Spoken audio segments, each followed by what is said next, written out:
सुहेल अफरीदी मुलाकात के लिए अडयाला जेल आ रहे हैं और इसके लिए सुहेल अफरीदी साहब इस्लामाबाद पहुंच गए। अरकान को ये कह दिया गया कि आप लोग भी पहुंचें और कारकुनों की तादाद भी अब अडयाला जेल के बाहर पहुंचेगी। इससे पहले हमने देखा कि 2 दिन पहले अलीमा खानम पे और इमरान खान साहब की जो बाकी बहनें हैं उनके ऊपर और वहाँ मौजूद कारकुनों के ऊपर वाटर कैनन का इस्तेमाल किया गया आधी रात को सर्दी में, और कुछ लोग इसको बड़ा नॉर्मलाइज कर रहे थे। कुछ नहीं होता, बिल्कुल ये नॉर्मल है, ये पूरी दुनिया में होता है। तो ठीक है, जो जो चीज़ जहाँ जहाँ दुनिया में बुरी होती है वो सारी इकट्ठी करके पाकिस्तान में ले आए, और जो अच्छी चीज़ें दुनिया में होती हैं वो कभी भी उसको काबिल तकलीद हम नहीं समझते। अब ये जो जर्नलिस्ट इस किस्म के बयानियाँ बना रहे हैं ना कि कुछ भी नहीं होता, मैंने इनको छोटी छोटी बातों पे मातम करते हुए और चिल्लाते हुए देखा है। ये तत्ते तवे पे बैठ जाते थे जब ज़रा सा हल्की सी छींक भी नवाज शरीफ साहब को जेल में आ जाती थी। ये मियाँ साहब की ज़िंदगी की ज़मानत मांगते थे, ये अदालतों में जाकर गिड़गिड़ाते थे कि नवाज शरीफ साहब को खुदा के वास्ते हमारा नवाज शरीफ हमें वापस कर दो। ये काम ये लोग करते थे, लेकिन आज इन्होंने किबला अपना किसी और तरह का बदला हुआ है। इंसानी हकूक़ के मामलात में इन्हें फ़िक्र ही नहीं है इस बात की, इनका अपना मामला चलता रहना चाहिए। सुहेल अफरीदी साहब जो हैं वो आज 10वीं मरतबा आएंगे निज़ाम को नंगा करने के लिए। ऐसा लगता तो नहीं है कि मुलाकात करवाई जाए, लेकिन अगर मुलाकात करवा दें तो इससे फ़र्क कोई नहीं पड़ता, क्योंकि अब आसिम मुनीर साहब इस्तिस्ना भी ले चुके हैं। आसिम मुनीर साहब अपने सारे मामलात कर चुके हैं, उन्हें ऐसा कोई ख़तरा भी नहीं है, और वो DGISPR की एक बड़ी दबंग किस्म की एक प्रेस कॉन्फ्रेंस भी करवा चुके हैं।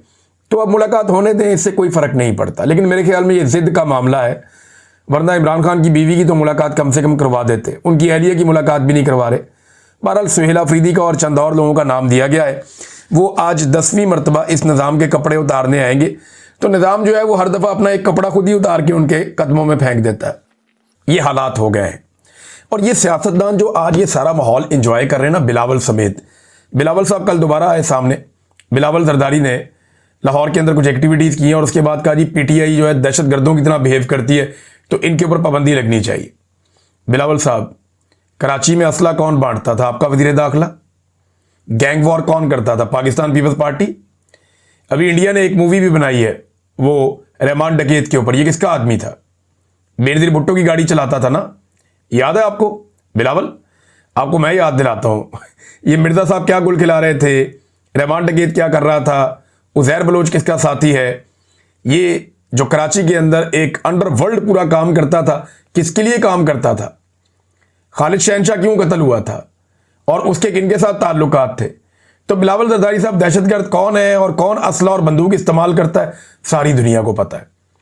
अल जुल्फ़िकार किसकी थी, ये भी सारी दुनिया को पता है। आप ही की फैमिली ने बनाई थी ना अल जुल्फ़िकार। क्या कारनामे उन्होंने किए थे?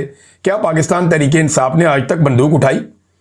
एहतजाज उन्होंने ज़रूर किया, एहतजाज किया, मुकाबला किया। एक आदमी आप ऐसा नहीं दिखा सकते जिसको पाकिस्तान तहरीक इंसाफ ने गोलियां मारी हो, या किसी एहतजाज में उन्होंने गोलियां चला दी हो, या कहीं पे उन्होंने हमला कर दिया। एहतजाज करने वो ज़रूर गए कहीं पे। लोग जब एहतजाज करने वालों पे गोली चलती है, आंसू गैस चलती है, तो लोग रिटेलिएट करते हैं बाद वक़्त, लेकिन गोली किसी ने नहीं चलाई। ये तुर्रा इम्तियाज़ जो है ये पीपल्स पार्टी को तो हासिल है, MKM को भी हासिल है, कई और जमातों को हासिल है। तहरीक लब्बैक वालों ने भी काफ़ी मार कुटाई की है, लेकिन PTI ने वो नहीं किया। तो बिलावल ना बताएं दुनिया को कि दहशतगर्दी क्या होती है और दहशतगर्द किस तरह के होते हैं, उनका तो ये बनता ही नहीं है बताना।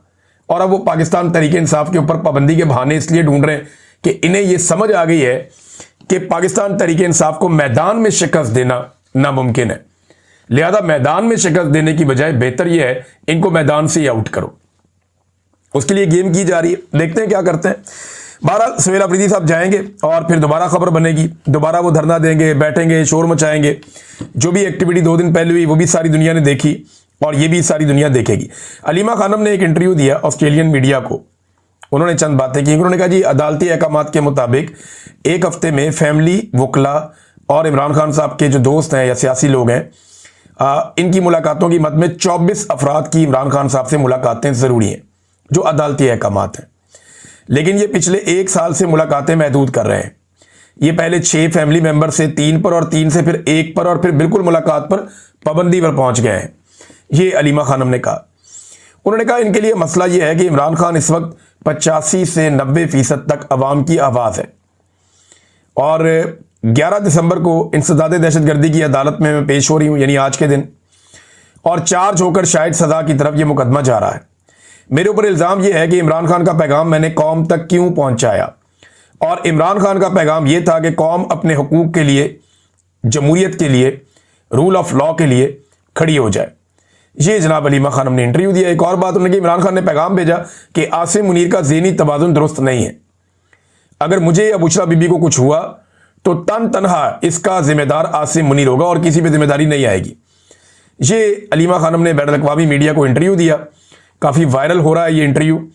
और इसके अलावा एक और जनरल नईम लोधी साहब हैं, उन्होंने एक ट्वीट किया है। आप ज़रा इसके ऊपर गौर करें तो आपको अंदाज़ा हो जाएगा कि कितनी सिंपली उन्होंने वो सारी चीज़ें कौम के सामने रख दी हैं जो इतने लंबे अरसे से एस्टेब्लिशमेंट को समझ नहीं आ रही। अब ये रिटायर्ड जर्नैल हैं, ये कहते हैं आज अगर आप डिप्लोमेसी डिप्लोमेट्स के हवाले कर दें, मईशत इकोनॉमिस्ट के हवाले कर दें, सियासत सियासतदानों के हवाले कर दें, बातचीत कबायली बड़ों और सियासतदानों के हवाले कर दें और अपने काम पर तवज्जो मरकूज करें, अगर 6 माह में सब ठीक ना हो जाए तो आप कहिएगा। ये तो 6 माह कह रहे हैं ना, 4 माह में सब ठीक हो जाएगा। आज मिलिट्री एस्टेब्लिशमेंट इसमें से निकल जाए, ये जो खेल वो खेल रहे हैं खेलना बंद कर दें, सियासतदानों को सियासत करने दें और मुज़ाकरात का रास्ता खोलें और चीज़ों को चलने दें। डिप्लोमेसी जो है डिप्लोमेट्स करें ना, मईशत को चलाने के लिए इकोनॉमिस्ट आगे आए, ना कि ये खुद अपना दिमाग वहां पे लगाएं। तजुर्बा ही नहीं है उसके अंदर इनका, ये कर ही नहीं सकते। जो सारी जिंदगी तरबियत ली है लड़ने की, ठीक करने चल पड़ते हैं मईशत को, तो मईशत कैसे ठीक होगी, वो तो नहीं हो सकती। तो ये नादरीन जनरल लोधी साहब ने कहा है, लेकिन इन्हें किसी की भी बात अभी समझ नहीं आ रही।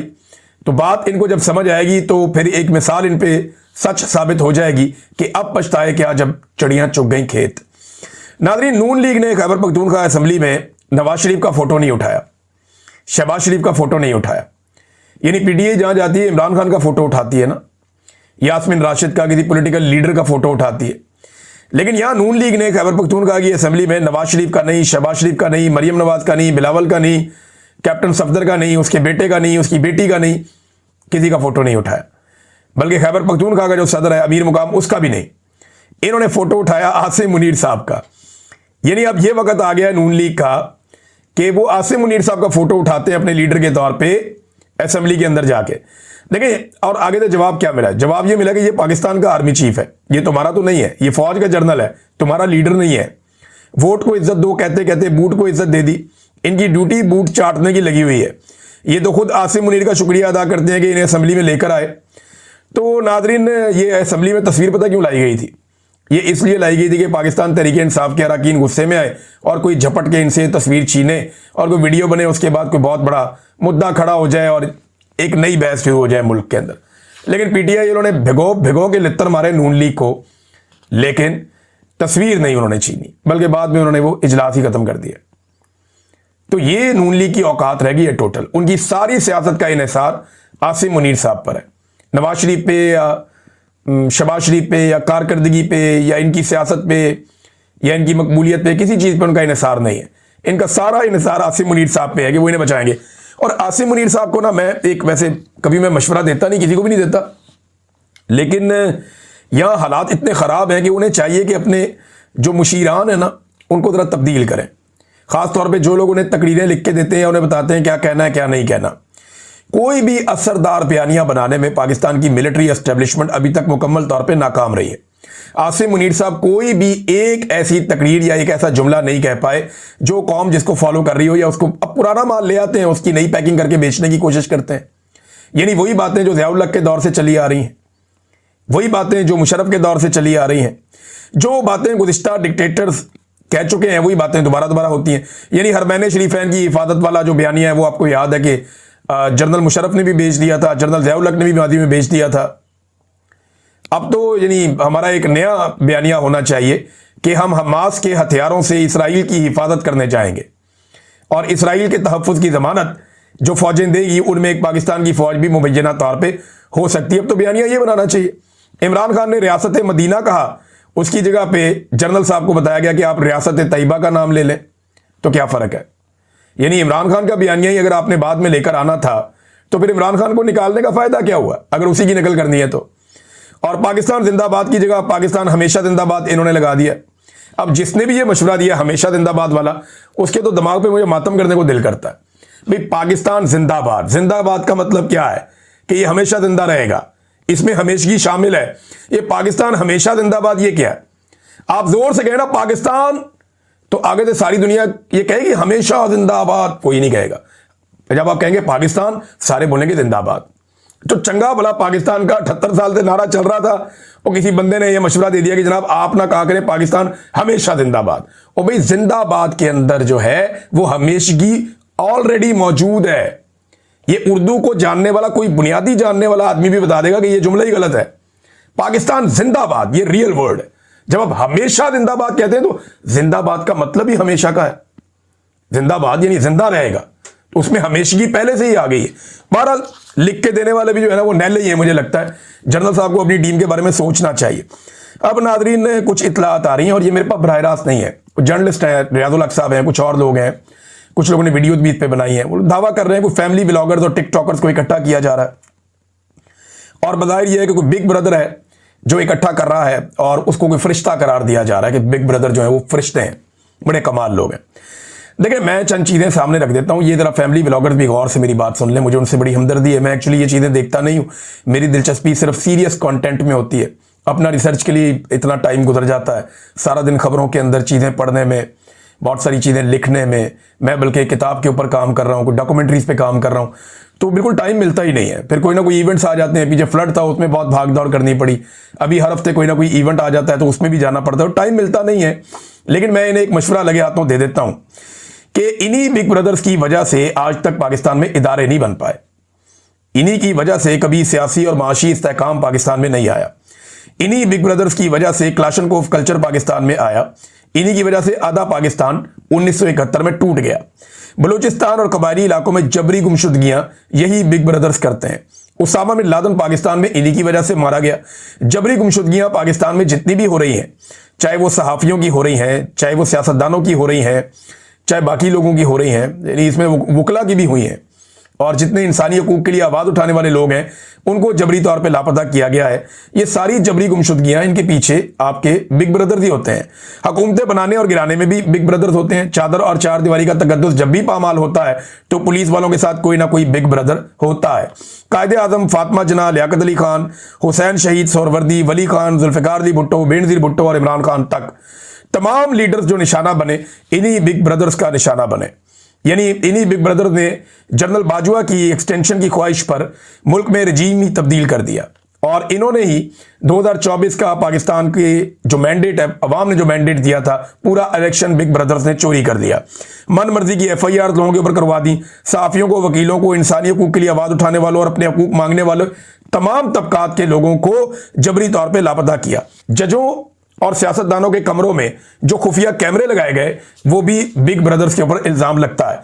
ब्यूरोक्रेसी को अपनी मर्जी से इन्हीं बिग ब्रदर्स ने चलाया। सियासी मामलात में कभी बराह रास्त और कभी बिलवास्ता मुदाखलत करते रहे यही बिग ब्रदर्स, और बार बार इन्होंने अपने हलफ को तोड़ा। कायदे आजम मोहम्मद अली जिन्ना जो पाकिस्तान के बानी हैं, उनके फरमान की भी इन्होंने खिलाफ वर्जी की। कभी ये जहादी बनाते हैं, कभी दहशतगर्द बनाते हैं। तो पाकिस्तान में जो एक तजर्बागाह बनाकर रख दी गई, पाकिस्तान को एक ऐसी लेबॉर्ट्री बना दिया गया जहां हर तरह का तजर्बा हुआ, तो इन तजर्बों के पीछे सबसे ज्यादा बिग ब्रदर्स रहे हैं। देखिए, हमें पाकिस्तान में किसी बिग ब्रदर की जरूरत नहीं है, हमें पाकिस्तान में आईन की बालादस्ती की जरूरत है, रूल ऑफ लॉ की जरूरत है, इंसानी हकूक और शख्सी आज़ादियों की जरूरत है, आज़ाद अदलिया और आज़ाद मीडिया की जरूरत है, मैंडेट के एहतराम की जरूरत है। पाकिस्तान में रूल ऑफ लॉ चाहिए, मुल्क में मेरिट की जरूरत है। अब इन टिकटॉकर्स को या यूट्यूबर्स को, जो फैमिली ब्लॉगर्स हैं, इनको जो अफसरान तंग कर रहे थे ना, ये अफसरान मेरिट के ऊपर नहीं आए हुए थे, ये मेरिट के खिलाफ आए हुए थे ज्यादातर लोग। और क्योंकि इनको बिग ब्रदर्स लेकर आए थे, वो इन्हें अपने मकासद के लिए इस्तेमाल करते रहे कि इमरान रियाज को पकड़ लो, फलाने को पकड़ लो, उसको पकड़ लो, इसको पकड़ लो, तो ये उनके लिए खिदमात कर रहे थे, तो ये आपे से बाहर हो गए और इन्होंने 2 नंबरी शुरू कर दी। अगर ये बिग ब्रदर्स का नाम ना लेते तो शायद बिग ब्रदर्स को कभी कोई एतराज ना होता। आज पाकिस्तान के ऊपर जो नाअहल और करप्ट टोला मुसल्लत है, उसके पीछे भी ये बिग ब्रदर्स हैं। अब ये जो टिकटॉकर्स हैं या जो फैमिली व्लॉगर्स हैं, या तो एस्टेब्लिशमेंट अपने अरबों के बजट में से इनको करोड़ों रुपया दे हर महीने ताकि इनका नुकसान ना हो। और देखें, अवाम की राय के खिलाफ अगर कोई वारदात वाकई डाली जा रही है तो मैं एक बात सीरियसली बता दूं कि पाकिस्तान के जो सबसे बड़े सियासी एक्टर्स हैं ना, वो इस मुल्क में नाकाम हो गए। एक्चुअली तो ये लोग इंटरटेनर्स हैं, ये लोगों को इंटरटेन करते हैं। तो इंटरटेनमेंट इंडस्ट्री के लोग तब तक कामयाब रहते हैं जब तक कि वो लोगों के साथ जुड़े रहते हैं और लोगों की नजर में कंट्रोवर्शियल नहीं होते। जब वो कंट्रोवर्शियल हो जाते हैं तो उनका डिक्लाइन शुरू हो जाता है देर सवेर। तो इस चीज से बचने के लिए इन तमाम फैमिली व्लॉगर्स को मेरा ये मशवरा है कि अगर आप पे दबाव डाला भी जा रहा है तो कोशिश करें कि जितना हो सके इस कंट्रोवर्सी से आपने बचना है। बिग ब्रदर आपको थोड़ी देर के लिए अच्छा लग सकता है, हमें भी थोड़ी देर के लिए बहुत अच्छा लगता था, लेकिन ये ज्यादा देर के लिए या लंबे अरसे के लिए ये नुकसानदेह है और इसने पाकिस्तान को बहुत नुकसान पहुंचाया। तो आप इससे महफूज रहें और अपना काम करें, अपने काम पर तवज्जो दें। आप लोग अच्छा इंटरटेन कर रहे होंगे लोगों को, तो लोगों को इंटरटेन करें, उन्हें खुश रखें और आप खुद भी खुश रहें और अल्लाह ताला आप सबको अपने हिफ्ज़-ओ अमान में रखे। लेकिन इस तरह की अगर कोई चीज़ आप करने जा रहे हैं तो एक मरतबा सोचिएगा ज़रूर, क्योंकि बाद में फिर आपको भी ये कहना पड़ेगा कि अब पछताए क्या जब चिड़ियाँ चुग गई खेत। तो इससे आपने बचना है। नाज़रीन, एक खबर मैं आपको और देता हूँ।